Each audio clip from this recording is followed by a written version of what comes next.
L'an 1947. Émotion. Un pur chef-d'œuvre, La vie est belle, de Frank Capra, avec un James Stewart bouleversant dans le rôle de sa vie, celui du banquier humaniste Georges Bailey.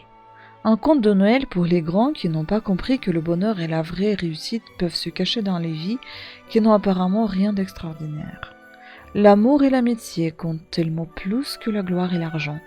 On n'est pas toujours conscient de tout ce que l'on a apporté aux autres. Le soir du 24 décembre, aidé par Clarence, un drôle d'ange gardien de deuxième classe, sans elle, un Georges désespéré, persuadé d'avoir raté sa vie, va la voir défiler sous l'éclairage d'une nouvelle lumière, celle de l'étoile de Noël. Le feu d'artifice final marque l'explosion de joie, l'allégresse collective, le monde vu à travers des yeux qui pétillent. Inoubliable, à voir et à revoir de Noël en Noël. Miracle sur la 34e rue. Autre film de Noël de George Seaton, celui-là, Kris Kringle se présente pour une animation et affirme être vraiment le Père Noël.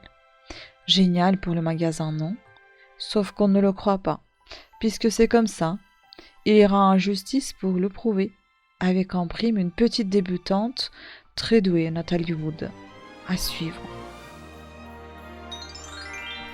L'an 1950. Gourou. Des tracts circulent. Hier, Jésus de Nazareth. Aujourd'hui, Georges de Montfavet. Place à Georges Roux. Air comme l'air. Eau comme l'eau et luxe comme dans le luxe. La lumière. Il l'a confirmé à sa famille en ce jour de Noël. Il lui avait déjà annoncé la bonne nouvelle il y a 3 ans. Il est le Christ du XXe siècle. Ce Jésus dont on fête la naissance n'était pas fils de Dieu, juste un guérisseur.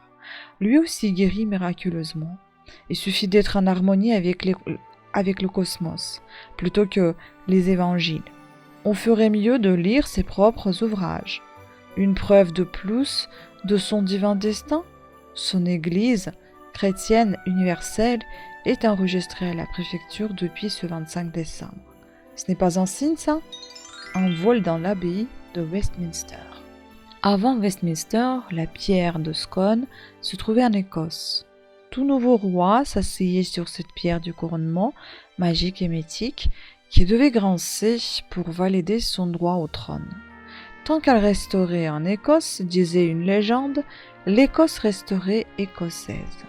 On comprend qu'en 1292, Édouard Ier s'en soit emparé et qu'en cette nuit de Noël 1950, des étudiants nationalistes écossais viennent la récupérer.